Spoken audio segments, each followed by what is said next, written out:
기쁨에게 오신 모든 분들을 주님의 이름으로 환영합니다. 이 시간에 묵도하심으로 예배를 시작하겠습니다. 만군의 여호와여, 주의 장막이 어찌 그리 사랑스러운지요. 내 영혼이 여호와의 공정을 사모하여 쇠약하며 내 마음과 육체가 살아계시는 하나님께 부르짖나이다. 나의 왕 나의 하나님, 만군의 여호와여, 주의 제단에서 참새도 제 집을 얻고 제비도 새끼들 보금자리를 얻었나이다. 주의 집에 사는 자들은 복이 있나니 그들이 항상 주를 찬송하리이다. 전능하신 하나님, 독생자 예수 그리스도를 이 땅에 보내셔서 십자가 보혈로 구원을 얻게 하시고 저희들을 주님의 제자로 삼아 의로운 길을 걸어가게 하시니 감사합니다. 그 은혜로 지난 한 주간도 주님과 더불어 승리의 삶을 살게 하시고 오늘은 구별하신 날 주 이름을 잊지 않게 하시고 성전에 올라와 예배드리게 하여 주시니 감사합니다. 허물을 자복할 때 용서해 주시고 간절한 소원을 아뢰올 때에 귀를 기울여 응답해 주시고 마음을 다해 찬송할 때 기쁘게 받아 주옵소서. 우리가 드리는 모든 찬송과 기도와 예물이 주님 앞에 향례가 되게 하여 주옵소서. 영광을 성삼위 하나님께 올려드리오며 예수님의 이름으로 기도드리옵나이다. 아멘.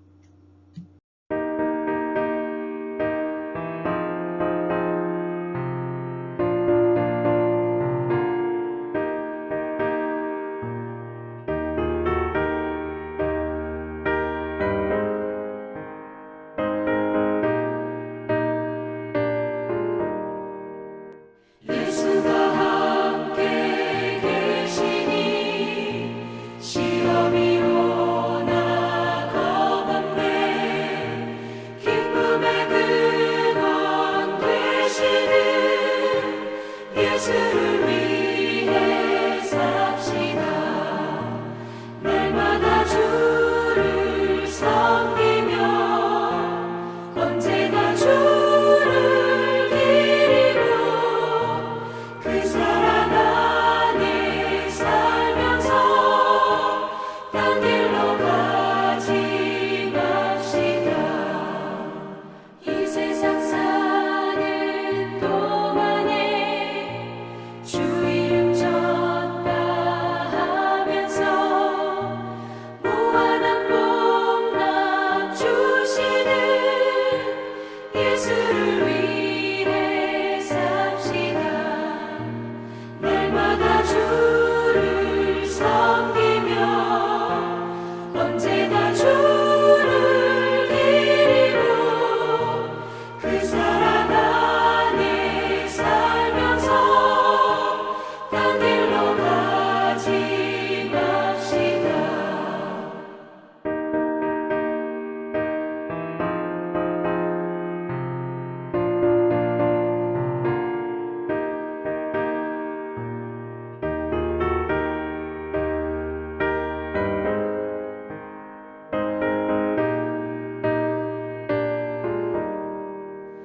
이 세상 친구 없어도 예수는 나의 친구니 불의한 일을 버리고 예수를 위해 삽시다. 날마다 주를 섬기며 언제나 주를 기리고 그 사랑 안에 살면서 딴 길로 가지 맙시다. 주께서 심판하실 때 잘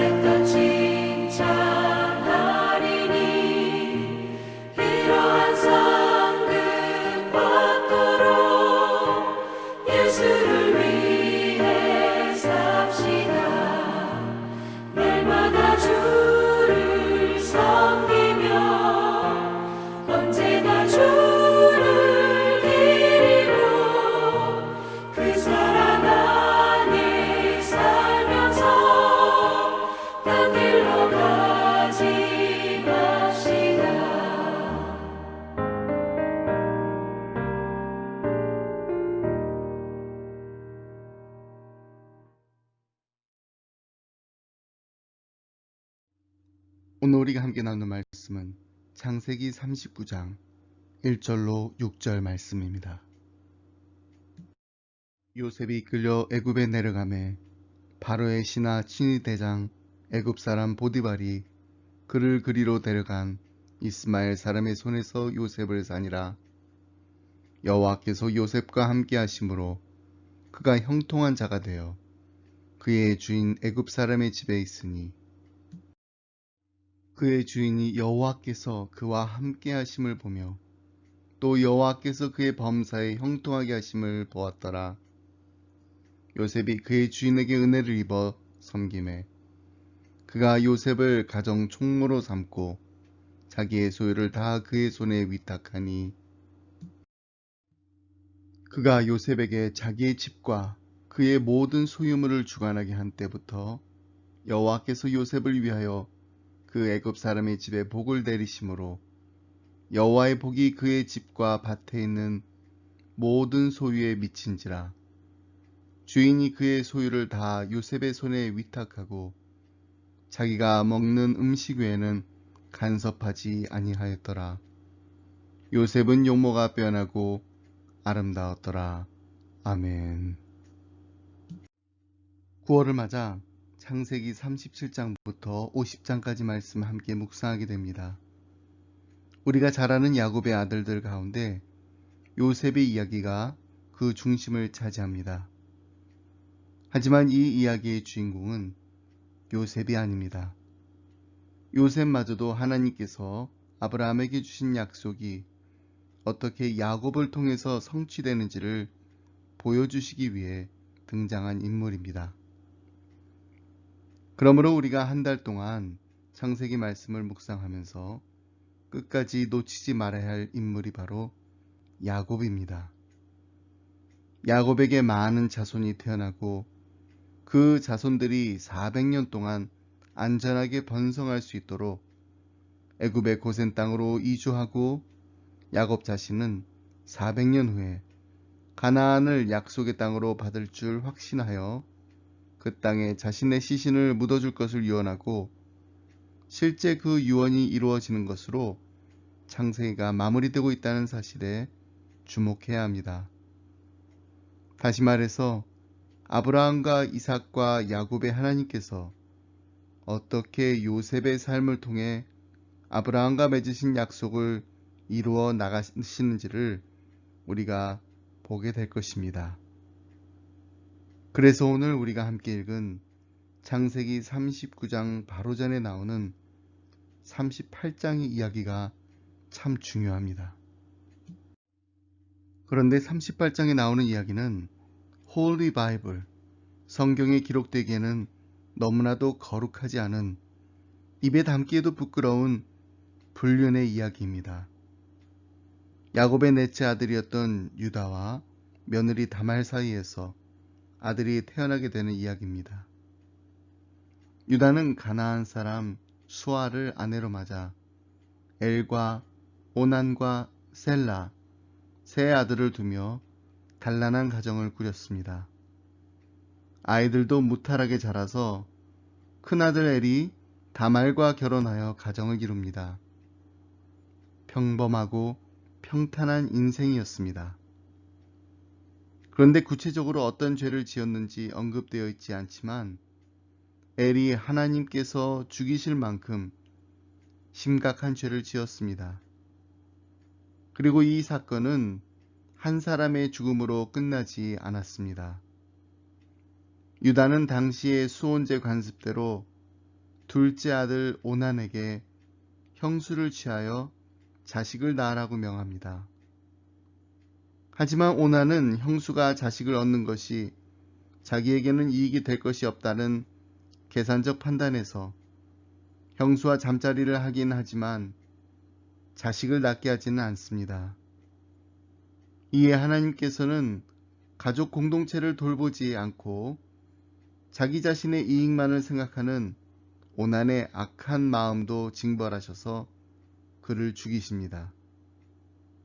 계속해서 아들을 잃을까 두려워진 유다는 수혼법에 따라 셋째 아들 셀라를 주어야 하지만 아직 어리다는 이유로 주지 않고 다말을 친정으로 보내서 기다리도록 합니다.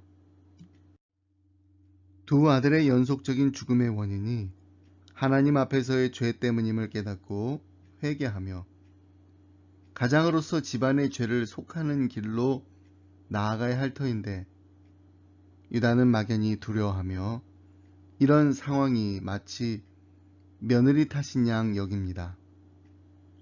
그래서 막내 아들 셀라가 장성했는데도 시침을 떼고 아무런 조치도 취하지 않습니다.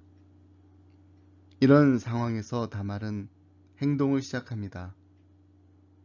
다말은 독신이 된 시아버지 유다의 동선을 살피고 그가 양털을 수확하러 딥나로 간다는 사실을 파악합니다.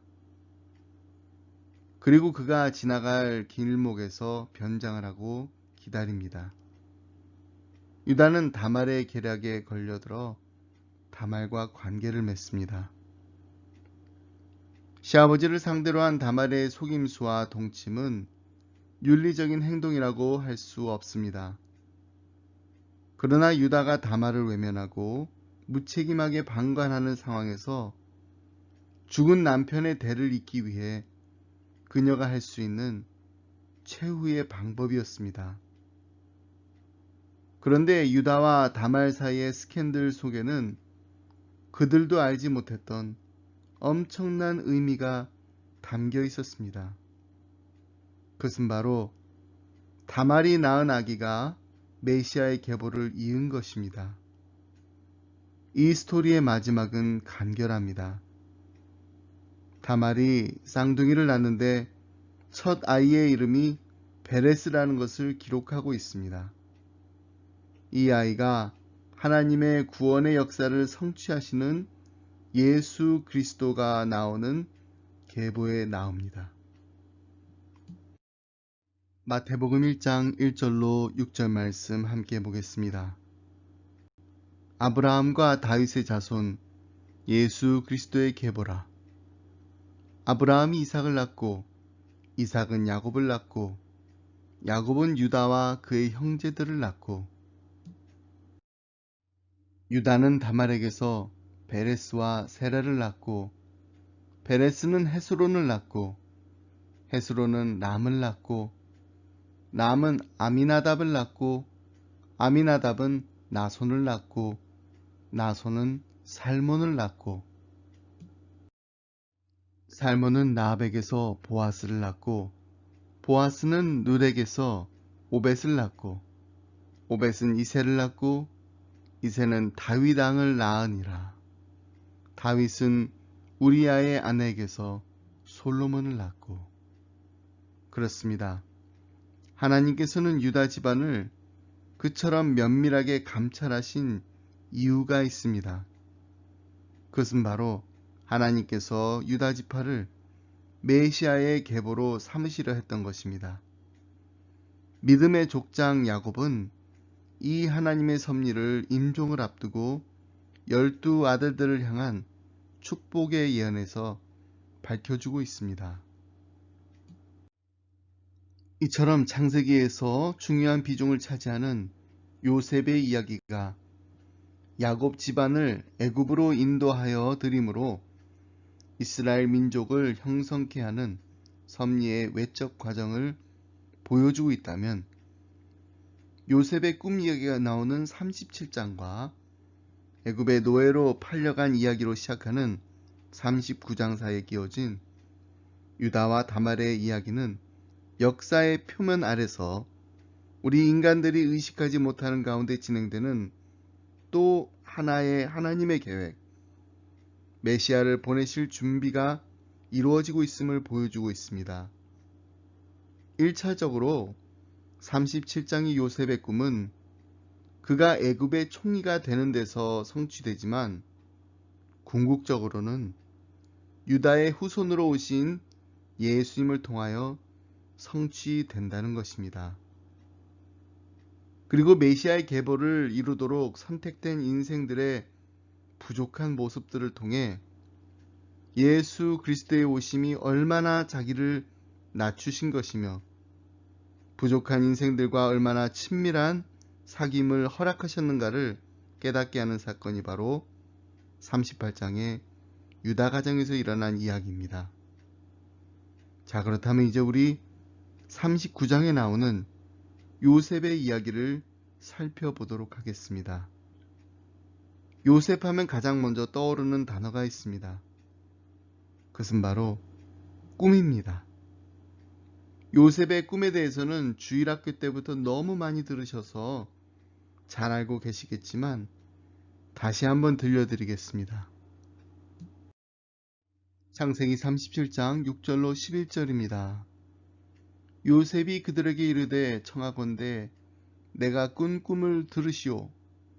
우리가 밭에서 곡식단을 묶더니 내 단은 일어서고 당신들의 단은 내 단을 둘러서서 절하더이다. 그의 형들이 그에게 이르되 내가 참으로 우리의 왕이 되겠느냐, 참으로 우리를 다스리게 되겠느냐 하고 그의 꿈과 그의 말로 말미암아 그를 더욱 미워하더니 요셉이 다시 꿈을 꾸고 그의 형들에게 말하여 이르되 내가 또 꿈을 꾼즉 해와 달과 11별이 내게 절하더이다 하니라. 그가 그의 꿈을 아버지와 형들에게 말하매 아버지가 그를 꾸짖고 그에게 이르되 네가 꾼 꿈이 무엇이냐? 나와 내 어머니와 내 형들이 참으로 가서 땅에 엎드려 내게 절하겠느냐? 그의 형들은 시기하되 그의 아버지는 그 말을 간직해 두었더라. 요셉의 형들이 요셉을 너무나 미워합니다. 유독 요셉만 감싸고 도는 아버지의 차별에 대한 섭섭함 때문에, 그리고 자신들의 잘못을 고자질하는 동생에 대한 얄미움 때문에 점점 더 그를 미워하게 됩니다. 처음에는 기분이 상해서 편안하게 말을 하지 못하는 정도였는데 요셉의 꿈을 듣고 난 다음에는 미워하는 마음이 점점 더하게 되어 나중에는 죽이고 싶으리만큼 시기하게 되어 결국에는 요셉을 노예로 팔아버리게 됩니다. 그리고 요셉은 애굽 왕 바로의 친위 대장이었던 보디발에게 넘겨집니다. 하지만 요셉은 하나님께서 동행하셔서 형통케 하시는 은총을 받아 보디발 집의 모든 살림을 관장하는 자리에 앉게 됩니다. 하지만 거기서도 시련은 그치지 않습니다. 보디발의 아내의 유혹을 거부한 대가로 왕실 감옥에 갇히게 됩니다. 하지만 거기서도 죄인들을 관장하는 역할을 맡아 일하다가 떡 맡은 관원장과 술 맡은 관원장의 꿈을 해석해 주게 됩니다. 이 일을 계기로 훗날 애굽 왕 바로의 꿈을 해석해 주기에 이릅니다. 그는 왕의 꿈이 애굽에 닥칠 7년의 풍년과 7년의 흉년을 말하는 것이라고 해석하고 그 대책까지 상세히 알려줍니다. 이 일로 인해서 요셉은 애굽의 2인자 자리에 오르게 됩니다. 드디어 꿈이 현실로 이루어진 것입니다. 그러므로 우리는 인생 역전의 꿈을 이룬 요셉을 배워야 합니다. 할 수 있습니다. You can do it. Make your dream come true. 꿈은 이루어집니다. 여러분, 제가 이렇게 설교를 하면 요셉의 꿈을 단지 개인적인 성공과 출세의 이야기로 해석하는 큰 실수를 범하는 것입니다. 성경은 요셉이 애굽의 총리가 된 것을 성공이라고 부르지 않습니다. 구속을 위한 하나님의 섭리이고 하나님의 뜻이라고 부릅니다. 하나님께서 요셉이 품고 있던 꿈을 이루어 주신 것이 아니라 하나님의 꿈을 요셉을 통해 이루고 계신 것입니다. 여러분, 요셉의 생애가 의미가 있는 것은 총리가 되었다라는 그 사실에 있는 것이 아니라 그가 하나님의 쓰임을 받았다는 데에 있습니다. 하나님께서 요셉을 총리로 세우셔서 야곱의 가족을 애굽으로 인도하시고 마침내 큰 민족을 이루게 하셔서 가나안 땅을 주실 것이며 야곱의 자손 중에 유다를 택하시고 다윗을 택하셔서 다윗의 자손인 예수 그리스도를 통해 온 인류를 구원하리라는 놀라운 계획이 담긴 이야기가 바로 요셉의 꿈 이야기인 것입니다. 그러므로 우리는 요셉의 이야기를 성공하는 인생, 출세로 가는 길에 대한 이야기 정도로 이해해서는 안 됩니다. 엄밀히 말해서 요셉에 관련된 성경 구절을 살펴보면 요셉을 설명할 때 가장 많이 사용된 단어는 꿈이 아니라 형통임을 알 수 있습니다. 오늘 우리가 함께 읽은 2절과 3절 말씀 다시 보겠습니다.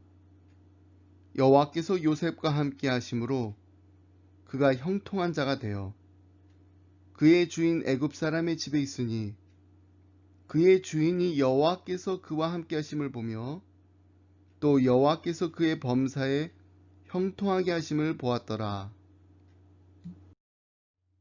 그리고 그가 억울한 누명을 쓰고 감옥에 갇혔을 때에도 마찬가지였습니다. 23절 말씀입니다. 간수장은 그의 손에 맡긴 것을 무엇이든지 살펴보지 아니하였으니 이는 여호와께서 요셉과 함께 하심이라. 여호와께서 그를 범사에 형통하게 하셨더라.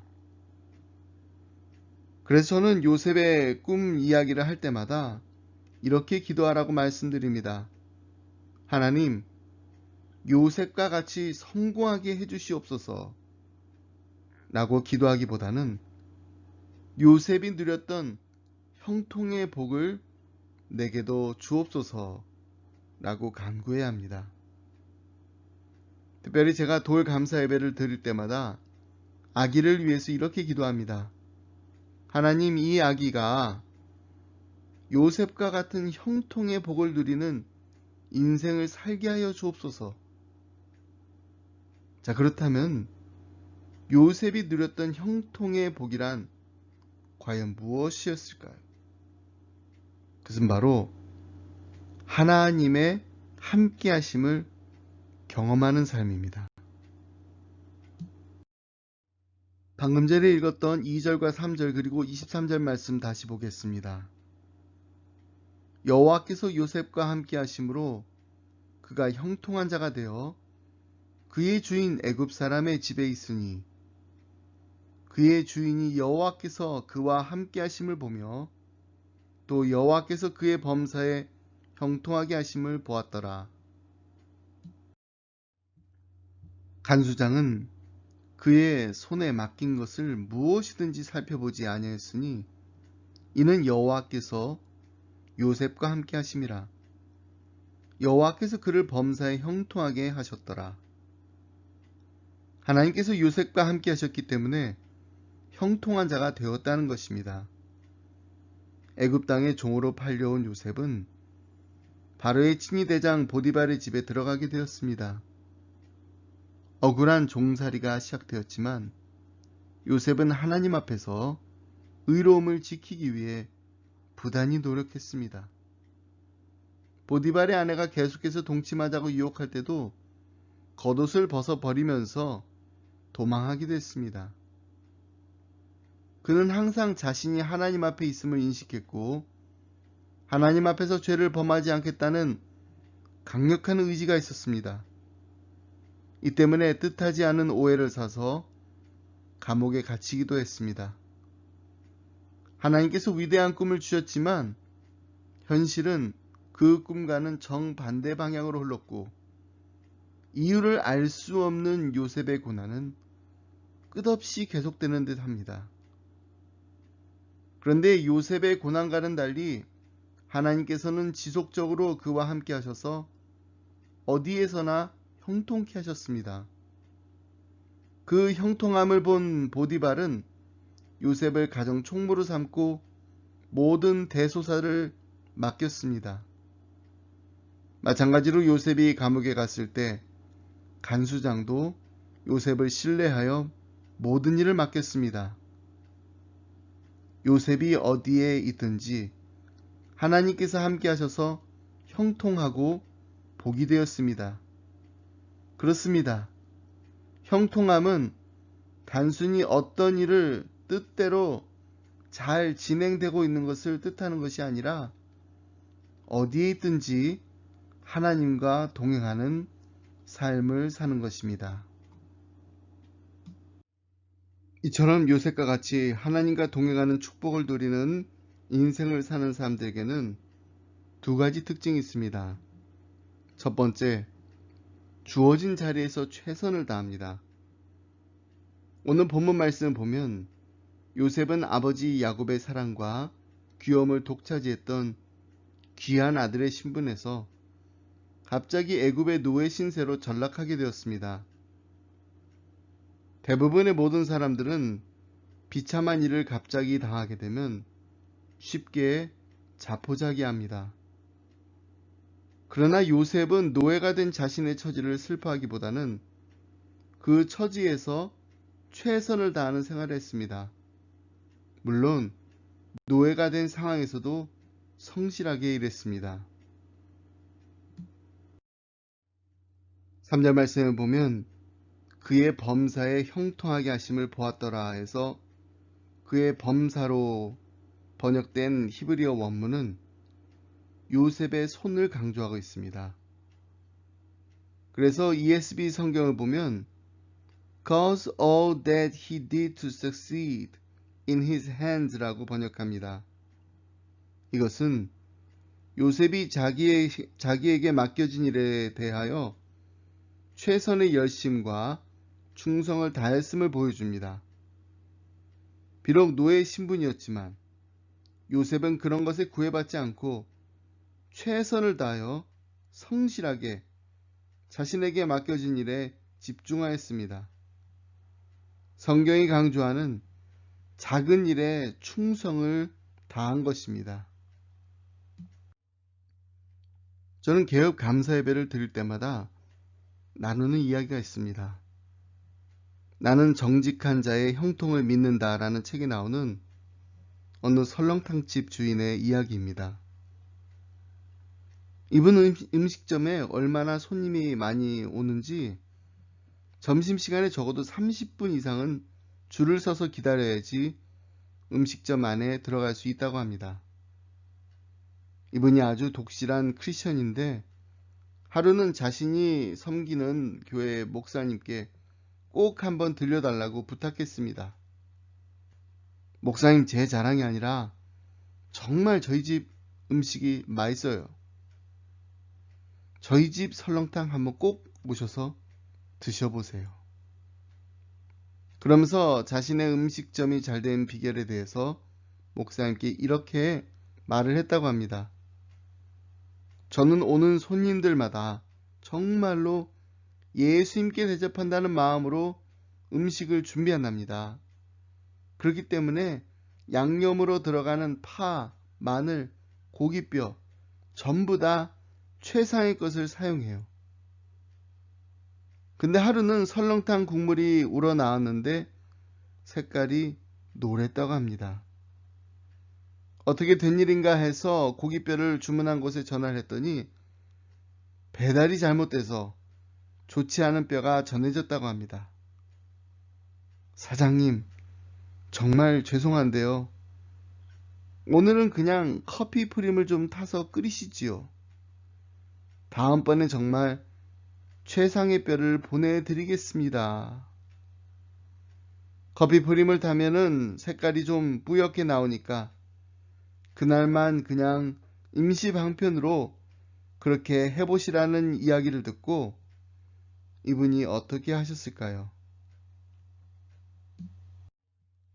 그날 이분이 커피 프림을 타지 않고 가게 문 앞에 금일 휴업이라는 사인을 걸고 문을 닫았다고 합니다. 죄송합니다. 오늘은 좋은 뼈가 없어 장사를 못합니다. 그런데 이 사실이 입에서 입으로 소문이 퍼지면서 야, 저 주인은 정말 믿을 만한 사람이구나. 저 집 음식은 정말 믿고 먹을 수 있겠구나라는 인식이 사람들에게 생겨 아주 유명한 설렁탕 집이 되었다고 합니다. 제가 이 이야기를 일식집에서도 드렸고요. 정육점에서도 드렸고 드라이 클리닝 픽업 스토어에서도 드렸습니다. 태권도장에서 개원 감사 예배를 드릴 때도 이 이야기를 드렸습니다. 그러면서 이런 부탁을 드렸습니다. 오늘 우리 레스토랑에 오시는 모든 손님 한 분 한 분을 이런 마음으로 섬겼으면 합니다. 예수님께 식사 대접을 해드린다는 마음으로 예수님께 가장 맛있는 요리를 만들어 드린다는 마음으로 오늘 우리 드라이 클리너에 오시는 모든 손님 한 분 한 분을 이런 마음으로 섬겼으면 합니다. 예수님의 옷을 빨아드린다는 마음으로 예수님의 옷을 고쳐드린다라는 마음으로 오늘 우리 태권도장에 오시는 모든 손님 한 분 한 분을 이런 마음으로 섬겼으면 합니다. 예수님께 태극 1장을 가르쳐 드린다라는 마음으로 예수님이 우리 도장에 오시면 어떻게 섬길까 하는 마음으로 수련생들을 대하면 좋겠습니다. 여러분, 주어진 자리에서 최선을 다하는 삶, 자신에게 맡겨진 일을 성실하게 감당하는 삶이 하나님 보시기에 아름다운 하나님의 얼굴에 미소 짓게 하는 삶입니다. 요셉은 자신의 형편과 환경을 바라보지 않고 자신의 삶을 주관하시는 하나님만 바라보며 코람되어 하나님 앞에서 산다라는 의식을 가지고 성실한 삶을 살았습니다. 하나님 앞에서 무슨 일을 하든지 마음을 다하여 주께 하듯 하고 사람에게 하듯 하지 않는 우리 기쁨의 가정들이 다 되시길 주님의 이름으로 축복합니다. 두 번째로 형통한 사람의 특징은 축복의 통로가 되는 삶을 삽니다. 5절 말씀 함께 보겠습니다. 그가 요셉에게 자기의 집과 그의 모든 소유물을 주관하게 한 때부터 여호와께서 요셉을 위하여 그 애굽 사람의 집에 복을 내리심으로 여호와의 복이 그의 집과 밭에 있는 모든 소유에 미친지라. 요셉이 보디발의 집과 모든 소유물을 주관한 때부터 하나님께서 요셉을 위해 보디발의 집을 축복하셔서 그 집의 소유가 더욱 풍성하게 되었다라고 말씀하고 있습니다. 여기서 우리는 아주 중요한 사실을 하나 발견할 수 있습니다. 그것은 바로 하나님께서 택하신 사람은 자신이 축복을 받을 뿐만 아니라 자신으로 인해 주위에 있는 사람들에게까지 축복을 누리게 한다는 것입니다. 다시 말해서 우리 성도에게는 세상의 축복의 통로가 되라는 하나님의 부르심이 있다라는 것입니다. 창세기 12장에 보면 하나님께서 아브라함을 택하시면서 이렇게 축복하십니다. 내가 너로 큰 민족을 이루고 내게 복을 주어 내 이름을 창대하게 하리니 너는 복이 될지라. 너를 축복하는 자에게는 내가 복을 내리고 너를 저주하는 자에게는 내가 저주하리니 땅의 모든 족속이 너로 말미암아 복을 얻을 것이라 하신지라.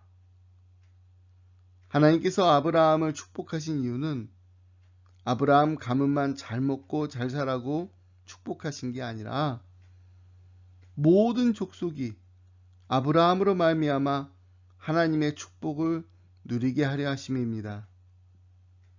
여러분, 우리도 마찬가지입니다. 우리만 잘 먹고 잘 살면 다 된 건가요? 아닙니다. 하나님이 함께 하심으로 요셉이 거주하고 있던 보디발의 집이 복을 받았던 것처럼 하나님이 우리와 함께 하심으로 우리가 머무는 곳곳마다 복을 누려야 합니다.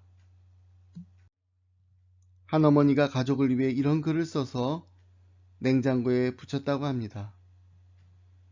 다음과 같은 사람은 행복하다. 사랑을 요구하기보다는 사랑을 주는 사람. 남이 손을 내밀어 주길 바라기보다는 남에게 손을 내밀어 주는 사람. 친구를 갖기 원하기보다는 친구가 되어주는 사람. 마음의 고마운 표현을 기다리기보다는 고마움을 표현해 주는 사람. 자신의 고통만을 생각하기보다는 남의 고통을 덜어주는 사람.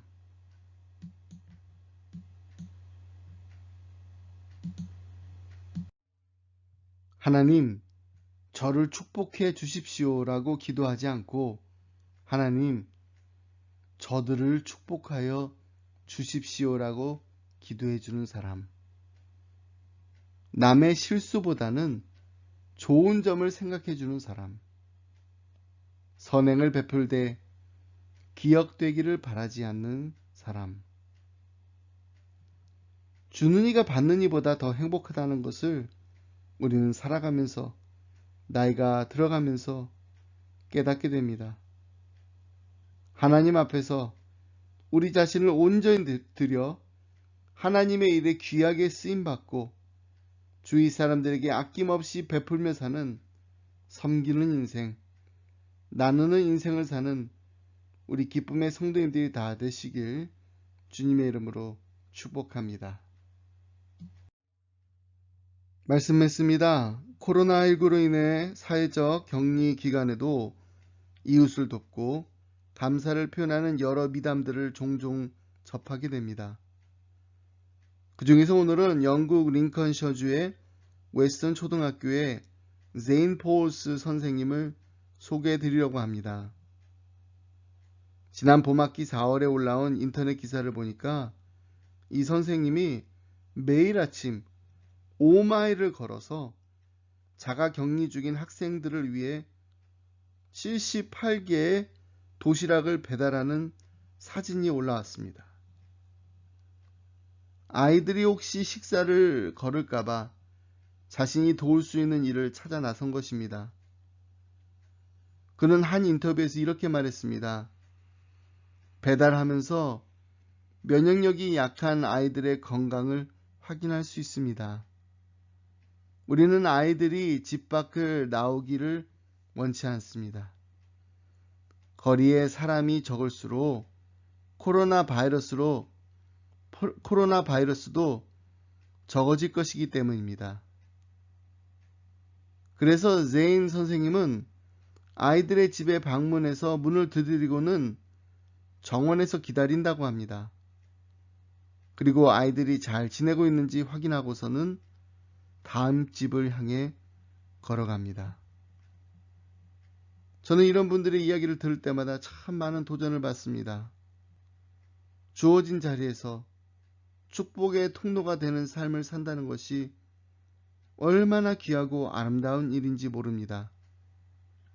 저는 한국교회와 이민교회 그리고 우리 기쁨의 가정들이 이런 모습으로 살아갔으면 좋겠습니다. 우리가 가는 곳곳마다 그리스도의 아름다운 향기가 흘러넘치고 예수님의 따뜻한 손길이 나누어지는 이웃과 더불어 함께 행복을 나누는 기쁨이 넘치시길 주님의 이름으로 축복합니다.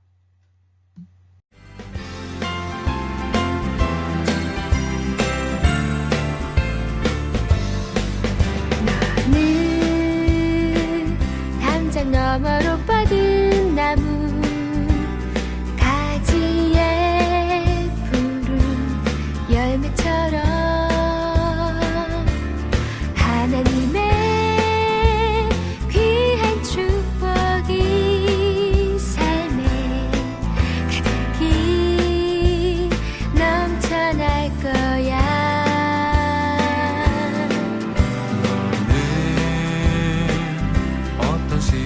와도 능히 이겨낼 강한 발이 있어.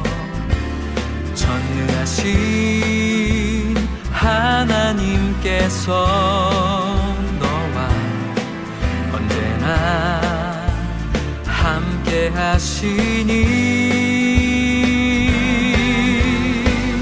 너는 하나님의 사랑, 아름다운 하나님의 사랑. 나는 널 위해 기도하며 내 길을 축복할 거야. 너는 하나님의 선물, 사랑스러운 하나님의 열매, 주의 품에 꽃 피운 나무가 되어줘.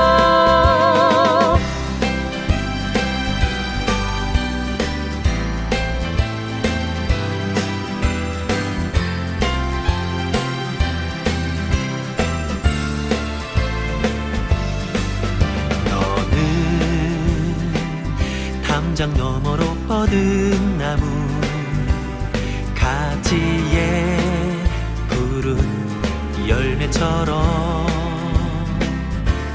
하나님의 귀한 축복이 삶에 가득히 넘쳐날 거야. 너는 어떤 시련이 와도 능히 이겨낼 강한 발이 있어. 전능하신 하나님께서 너와 언제나 함께 하시니. 너는 하나님의 사랑, 아름다운 하나님의 사랑. 나는 널 위해 기도하며 내 길을 축복할 거야. 너는 하나님의 선물, 사랑스러운 하나님의 열매, 주의 품에 꽃 피운 나무가 되어줘. 나무가 되어줘.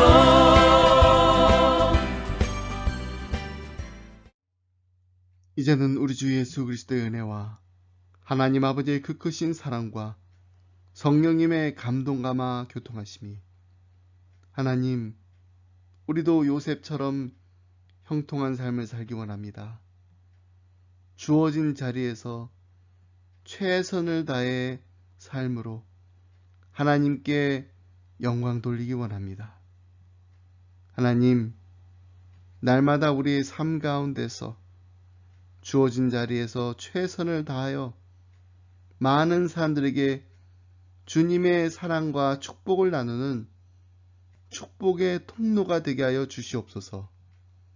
간절한 마음으로 기도하며 이 자리를 떠나는 사랑하는 성도님들과 가정과 생업 위에, 그리고 주님의 몸된 교회 위에 지금부터 영원토록 함께 하시길 간절히 축원하옵나이다.